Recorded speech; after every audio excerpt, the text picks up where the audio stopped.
Assalamualaikum warahmatullahi wabarakatuh. Kita jumpa lagi di pagi ini omong-omong kosongnya ya. Kawan, kenapa kita tidak mengikuti sunnah-sunnah Nabi yang sama perintah Allah dan perintah Nabi yang sudah ada contohnya ataupun belum ada contohnya tapi ada dalilnya gitu Pak. Karena janjinya sudah jelas, yaitu dijanjikan mendapat pahala dan surga, itu sudah jelas. Kenapa kita beribadah mengikuti pendapat orang ini, pendapat orang itu, pendapat kitab ini, pendapat kitab itu, imam ini, imam itu? Kenapa kita mendahulukan pendapat daripada firman Allah sama hadis Nabi dan sunnah Nabi? Kenapa gitu Pak? Kalau kita ikut orang itu, jaminannya apa? Kan belum ada jaminannya. Tahu enggak jaminan apa? Oh, kamu kalau ikut aku kerja, kan gajinya 150.000 per hari, kan sudah ada jaminan, sudah tahu. Ini jaminannya apa?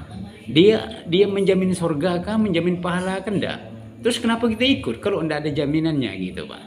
Hal-hal yang belum tentu dapat faedah, dapat pahala, dapat gaji, dapat surga, kamu ikuti.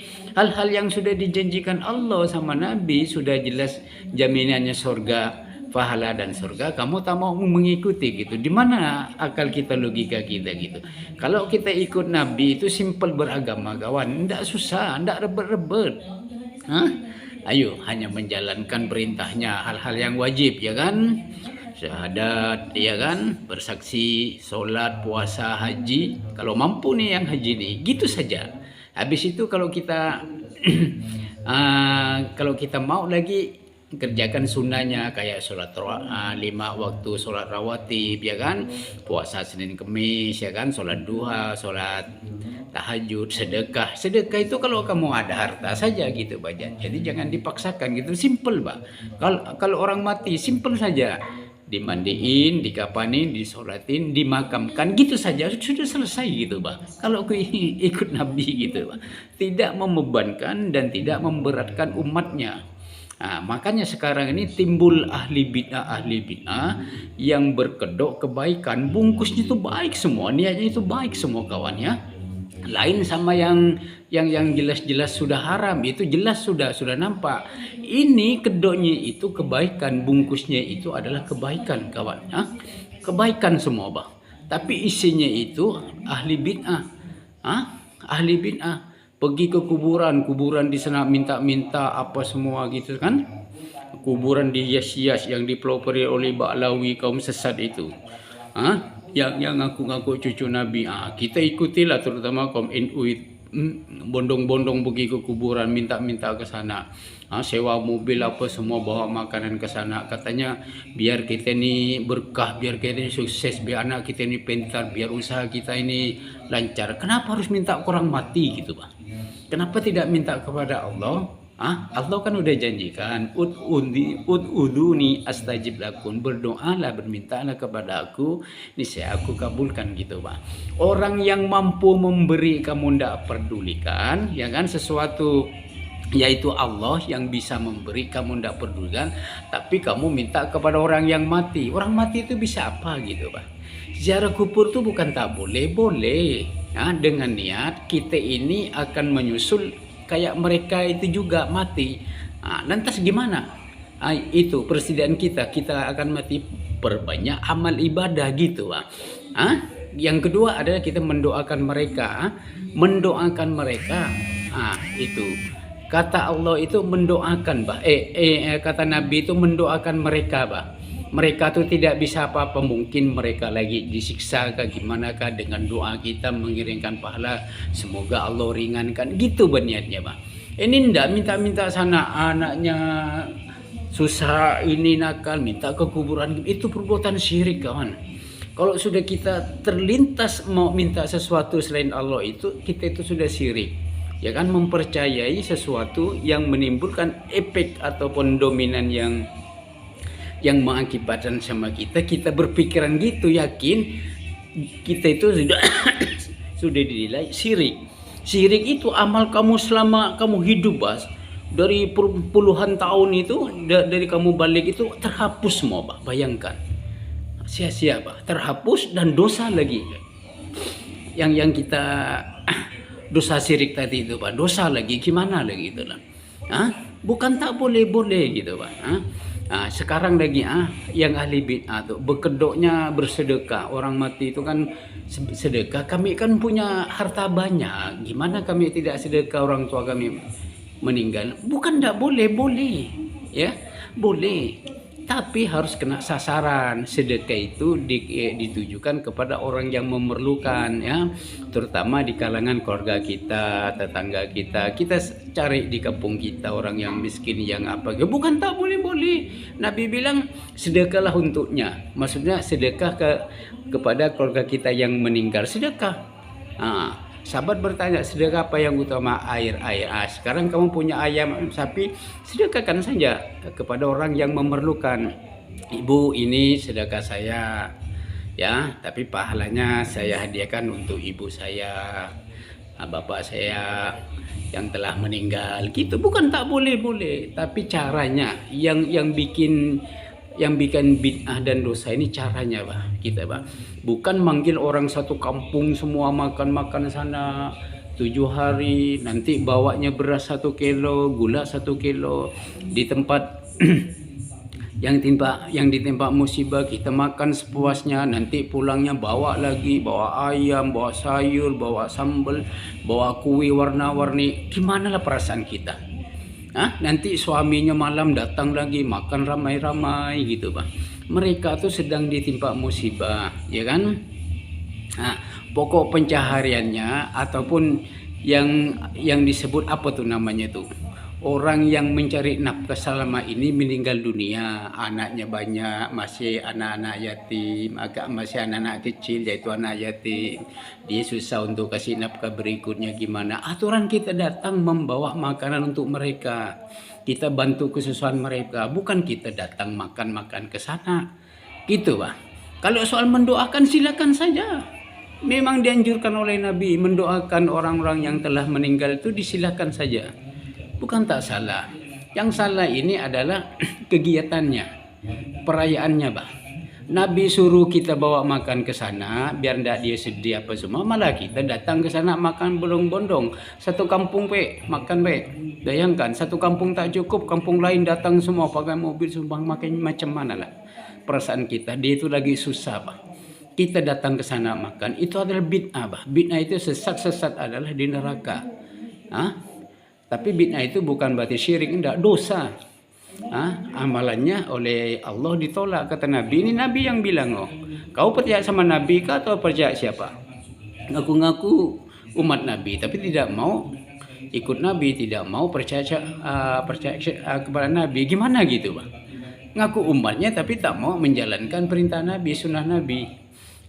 Kawan ingat, yang sesat itu 72, yang benar itu 1. Dari golongan Nabi, dari 73 golongan itu yang benar hanya 1. Kalau kita mengaku yang benar, koreksi amalan kita, sesuai tidak dengan sunnah Nabi, sebab sesuai tidak dengan perintah Nabi, sesuai tidak dengan perintah Allah. Sebab kata Nabi, yang benar itu, yang benar 1 itu siapa? Kata sahabat kan bertanyakan, yaitu yang mengikuti sunnahku, kata Nabi. Maksudnya sunnahku itu adalah ibadah-ibadah yang Nabi ikuti semampunya, dan ibadah-ibadah yang dicontohi oleh para sahabat. Itulah yang benar, kata Nabi. Sekarang ibadah kalian ini, ibadah kita ini, kita lah ya, jangan ngomong kamu, kalian lah kayaknya kayak agak sombong kan gitu kan.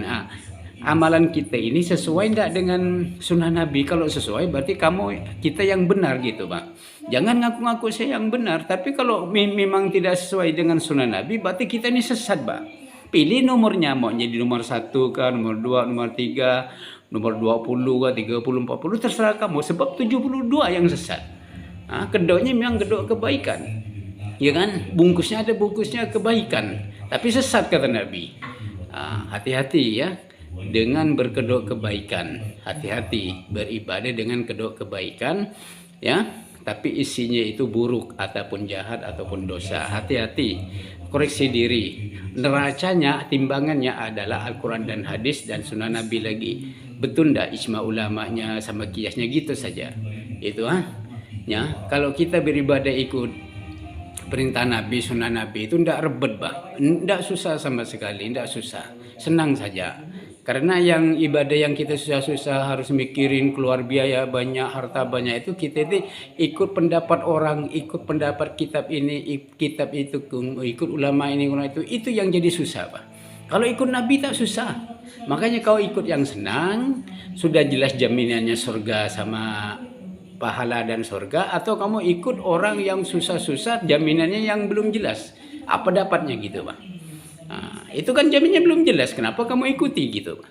Nah, bersedekah itu tidak dilarang, berziarah kubur tidak dilarang, mengingati kelahiran Nabi semuanya kan. Kalau kamu cinta Nabi, mengingati kelahiran Nabi, puasa di hari Senin. Nabi itu mengingatkan ataupun memuliakan kelahirannya itu dengan puasa setiap hari Senin. Hari Senin itu kelahiran Nabi. Karena sahabat bertanya, kenapa sampean pancing dengan Nabi puasa tiap hari Senin?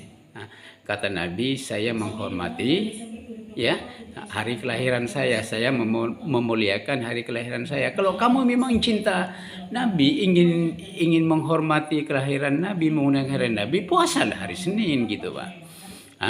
Sama Kamisnya, Kamis itu ada puasa sunat yang dianjurkan Nabi juga ya, tapi sunat gitu, Pak ya. Nah gitu. Ini setahun sekali mulutan dangdung sana sini semua. Katanya, oh ini kan mengingat Nabi kita, setahun sekali. Kalau kau belum sampai umurnya tahun depan macam mana? Itulah sunnah itu yang dikerjakan berlawanan ataupun bermusuhan dengan bid'ah. Kalau kamu menyuburkan bid'ah, mematikan sunnah gitu, Pak. Tapi kalau kamu menyuburkan sunnah, melakukan sunnah, mematikan bid'ah, itu lawannya, Pak. Gitu, Pak. Makanya kita ibadah ini bukan tak boleh, tapi sesuaikanlah dengan perintah Nabi. Ibadah itu tengok perintahnya ya. Kita nih tengok perintahnya dulu. Tengok perintahnya, jangan lihat larangannya. Kalau kamu berdalih kebaikan dan dilihat kelarangannya, semua kamu dikerjakan dengan dalih kebaikan, dengan dalih untuk dapat pahala. Itu tidak boleh itu. Ada ndak larangannya sholat subuh itu saya lakukan 4 rakaat? Mana dalilnya? Kan tidak ada. Tapi harus dilakukan 2 rakaat. Kenapa perintahnya? Perintahnya apa? Sholatlah sebagaimana kamu lihat saya sholat. Gitu kata Nabi, kan perintahnya kan. Larangannya kan tidak ada. Makanya kalau beribadah itu lihat perintahnya dulu ya. Perintahnya dulu. Kalau tidak ada larangannya jangan dikerjakan dulu ya. Jangan ditambah-tambah maksudnya gitu. Ini kan larangannya tidak ada. Ini kan tidak ada larangannya, kita boleh. Ngaji itu hindari. Ibadah itu lihat larangannya baik dari Al-Quran maupun hadis. Gitu saja dulu. Kita cari yang aman, cari yang pasti saja kita kerjakan ya. Gitu. Jangan belagak-lagak lah ingin berbanyak amal tapi tidak kena sasaran. Janganlah. Itu sia-sia. Kata Nabi udah dibilang ditolak, bah. Sebab agama ini sudah sempurna, ya sudah disempurnakan. Sudah disempurnakan oleh Allah, tidak boleh ditambah-tambah, tidak boleh dikurangi. Itu saja kerjakan gitu, Pak.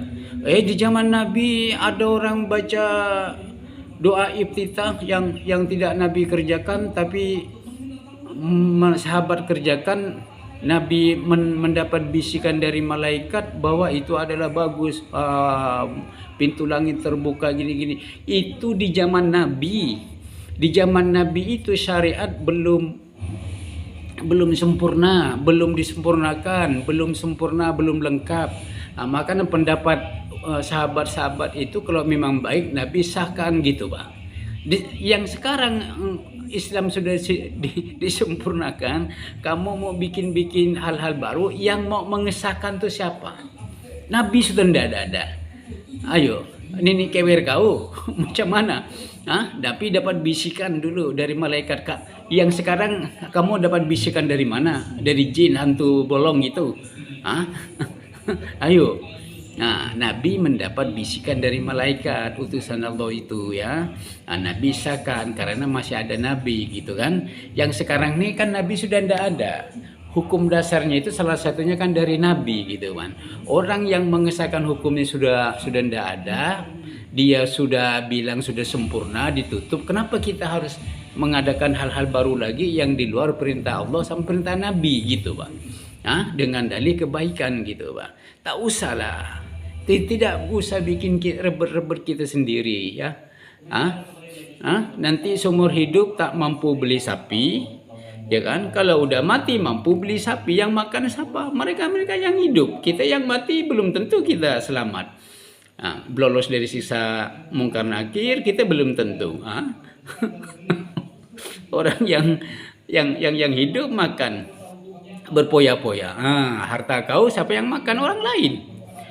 Dengan cara-cara biar kau mati sana belum tentu kau lolos dari sisaan malaikat. Nah, daripada itu sedekahlah waktu kita hidup ini, karena kita ini dianjurkan perbanyak beramal waktu kita hidup untuk bekal nanti di dalam barzah sama alam akhirat gitu Pak. Nah, kalau kita langsung sedekah sendiri, kita itu merasakan ikhlas dengan hendaknya, diterima hendaknya, yaitu kita ikhlas tidak waktu ngasih itu. Apakah ini pamer kata apakah kan riya kan gitu kita rasakan kan. Waktu kalau kita maunya sedekah kita mati, itu bukan sedekah kau, sedekah orang yang hidup, anak kau apa semua. Sebab orang yang mati ini semua amalnya putus. Kata Allah itu putus Pak. Mana kau sedekah lagi, kau hanya menerima doa saja gitu Pak. Lakukanlah sebelum meninggal dunia ini, kita sedekahkan kepada orang yang berhak menerima gitu Pak. Bayangkan satu kampung kau kasih makan, kau tak tahu sana, kau belum dikubur pun mereka udah sibuk makanan tuh. Harta kau yang selama ini kau simpan-simpan sayang-sayang, dimakan itu orang berpoya-poya, kau diintai-intai malaikat mungkar nakir tuh. Bayangkan, diinjak-injak malaikat nakir, ahli waris dunia, makan sama-sama ini semua. Alasannya kirim doa sama bapak sama ibu, belum tentu sampai. Gitu Pak. Nanti orang satu kampung kamu panggil, yang miskin yang kaya dapat sepiring semua. Kan gitu, adil enggak cara sedekahnya itu Pak? Kerja siang malam hanya untuk tahlilan aja disimpan. Kalau keperluan hari-hari ngirit-ngirit, ngirit-ngirit mengeluh terus susah gini gitu. Kalau udah mati, sapi itu mampu beli sapi. Selama hidupnya belum pernah beli sapi, tidak mampu katanya. Nanti hidup mampu. Nanti kalau udah mati mampu beli sapi itu untuk makan-makan. Ayo bayangkan gimana cara berpikirnya itu. Padahal agama itu harus masuk di akal Pak, harus masuk di logika Pak. Makanya di dalam Al-Quran itu Allah menyuruh kita berpikirlah sampai 100 lebih kalau tidak salah itu ya. Kita suruh berpikir Pak, agama ini masuk di akal enggak, ibadah ini masuk di akal enggak, gitu bicaranya Pak. Bukan asal ikut orang ini orang itu mengesampingkan firman Allah dengan hadis Nabi, bukan. Gitu Pak. Pendapat itu boleh aja kita pakai, tapi kalau kita jalan buntu sudah gitu Pak. Tidak paham ini maksud Al-Quran ini gimana, maksud hadis ini gimana, paham. Pendapat itulah yang kita gunakan gitu Pak. Pendapat kan banyak tuh. Dari 4 imam saja pendapatnya lain-lain. Terus mana kamu yang mau ikut? Ayo. Bingung kan? Makanya beramal itu jangan mendahulukan pendapat imam ini, pendapat ustadz ini, pendapat kiai ini, ulama ini, pendapat kitab ini, kita itu jangan. Ikut saja perintah Allah dengan Nabi dulu ya. Kalau tak paham baru lari ke sana gitu Pak. Bukan berarti ikut, hanya kita itu mendengarkan pendapat Pak Kiai, para ulama, para ustadz gitu saja ya. Yang sekarang ini kita kan beramalkan hanya mengikut pendapat-pendapat, bukan ikut dari Al-Quran dan hadis, bukan. Ngaku-ngaku yang paling benar. Oh saya sunnah, saya paling sunnah, aswaja ahli sunnah. Tapi kelakuannya ikut budaya Syiah. Macam mana itu? Menilainya kamu ngaku-ngaku yang paling benar itu dengan menilai amal kamu hari-hari, betul enggak gitu Pak? Padahal yang sesat 72 golongan loh, banyak yang sesat itu. Semua casingnya baik, bungkusnya baik kan, semua kan, tapi isinya sesat. Bayangkan, yang benar hanya satu, kata Nabi, ikut sunnahku dan ikut sunnah para sahabat. Itu saja derajatnya, timbangannya, ya. Jangan berlagak-lagak mengaku paling benar tapi kamu tidak mau ikut sunnah Nabi. Jangan itu, hati-hati. Jangan berlagak kami ini sudah banyak beramal loh, gini-gini, tahlilan, mulutan, roboan, Isra Mi'raj, rajapan, rajapan, sabaman, udah enak-enak semua, baca doa di tengah-tengah jalan, di atas jembatan. Itu budaya siapa? Siapa yang ngajarkan gitu? Nabi tidak ngajarkan, dalilnya pun tidak ada, Pak. Kalau memang mau minta ampun, mau baca istighfar, mengapa hanya menunggu hari Robo setahun sekali? Kalau kamu mati sebelum hari Robo, sebelum Rajapan, apa semua gimana gitu, Pak? Baca istighfar, baca berdoa itu setiap waktu, ya. Kita ini ada waktu, Pak. Waktu berdiri, waktu tidur, berjalan, semua kita ini mengucapkan saja istighfar, berzikir itu tidak terhalang. Jangan nunggu waktu maulutan, nunggu ini, mau baca selawat saja nunggu maulutan. Macam mana itu? Ya kalau kamu sampai ajalnya. Ayo bayangkan. Ini hati-hati pelaku bid'ah. Pelaku bid'ah itu casingnya tersembunyi, bagus semua tuh. Niatnya semua bagus, semua kebaikannya, tapi isinya bergerokan bid'ah dan sesat itu di dalam neraka. Lain sama setan. Setan udah terang-terangan menentang ayat-ayat Allah, menentang hadis-hadis Nabi, udah terang-terangan. Kalau ahli bid'ah ini berselubung, tersembunyi, hati-hati itu. Karena ingat derajatnya, kata Nabi, 73 golongannya umat Nabi itu hanya satu yang benar, ingat. Kalau kita merasa yang benar, yang mengaku menjalankan sunnah Nabi, periksa amal kamu. Amal kita sehari-hari, caranya beribadahnya, cara bersedekahnya, dan cara lain-lainnya yang mengandung soal ibadah, ya. Periksa betul enggak gitu, ya. Demikianlah hanya omong-omong kosong di pagi ini. Semoga kita usnul khotimah. Kita mendoakan usnul khotimah waktu hidup ini, Pak. Kalau udah mati bukan usnul khotimah lagi, sudah putus itu. Jangan salah-salah ucapkan, ya. Demikianlah. Assalamualaikum warahmatullahi wabarakatuh.